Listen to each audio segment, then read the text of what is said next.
soo dhawaada dhammaan asxaabta channelka Wadajir Technology. Muuqaalkan maanta waxaa ku saabsanaan doonaa $1 to $1 dadka ganacsatada oo sarifliyaalka Wanexbet ah ayaa maanta ku hadli doona halisaha ku gadaaman sida aad hadeertan ugu jeedaan oo koonkayga waxay ku jira $3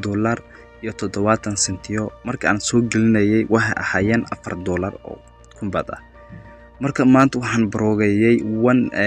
dadka dhahayn $1 tuulo aan ku soo diray $1 oo Wanexbet ah. sida aad hadeertan ugu jeedaan yaarahan markaan halkan ku dhufno oo bit historygeena ah meeshan aad u jeedaan hal yaarood ayaa noo dooran oo saarnay 30 sentiya.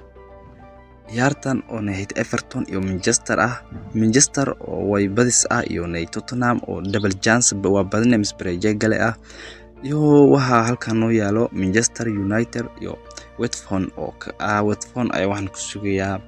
3 koorna ku sugayaa. marka yaartan ay hadirtan intaan saarnay lacag ku sugayna wax qiimo ah ma ahan waa 61 senti. sababta aan u saarayna aan idin fahansiyo marka aan halkan soo galno markaan ku soo shibnay lacagdan marka hojada aan meeshan ku jirto aan idin sheegayo lacagdan marka aad halkan soo geliso ma la bixi kartid adigoo marka waan eegaynaa baqshada halkan noo yaalaan.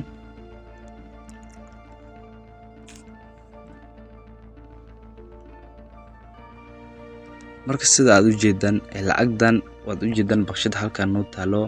lacagdan markii aan dhahay in aan la baxo waa liigu diiday sababta waxa liigu yiri lacagdan sidii aad ku soo gelisay ma ahan wax kula bixi karto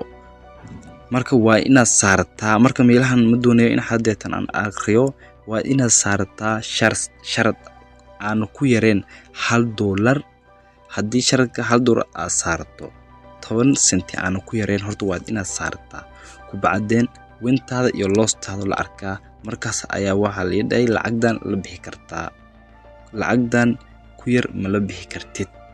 saas ahayn ma la bixi kartid. lacagdan marka soo geliyay waxaan iska dayay inaan la baxo oo perfect money aan geeyo laakiin waa liiga diiday intaan baqshadooda waad u jeedaan marka akoonkana waan akoon aan isticmaali jiray wiligiisa waxa lacag la bixidana kuma xirneen sida aad u jeedaan lacag la bixidiis uu nadiif buu ahaa markaan halkan soo galno waad u jeedaan lacagaha kula baxay lacagahan dhigtay lacagahan kula baxay meelahan bayaalan waan akoon real buu ahaa waan ii shaqaynayay maadaama aan lacagtan geliyay iladan meesha ay ku imaaday waa lacagtan aan geliyay oo $4 ah oo Wanexbet ka ahaan aan ugu soo shibay $4 ayaan u diray dadkan oo Wanexbet ka sarfaan oo WhatsApp ah wiil ayaan u soo diray $4 ay iga soo shibay waana la bixi waayay. marka sharadka liiga xojeeyo waa inaad saartaa sharad misqamaar waa inaad saartaa markaas haddii aan khasaaro waa khasaaray haddii aan guuleysto saas markaas ku bacdeen ay lacag la bixi karaa. marka iladaha ku gadaaman inaad fahanteen baa u maleynayaa marka inaad aragteen baa u maleynayaa Wanexbet iladaha ku gadaaman marka dhalinyarta waxaan leeyahay sarifka waxa laga jarnaa waa 10 senti ha laga jartay kula gal perfect money saas ku isticmaal si aad wax riski aad u marin. marka asharkan ayaa maanta idin la soo jeclaystay marka haddii aad wax ku faa'iiday muuqaalkan like saar si share garay asxaabtaadan gaarsii maxasanid videogeena maanta halkan ayuu nooga eegyahay saaxiibayaal.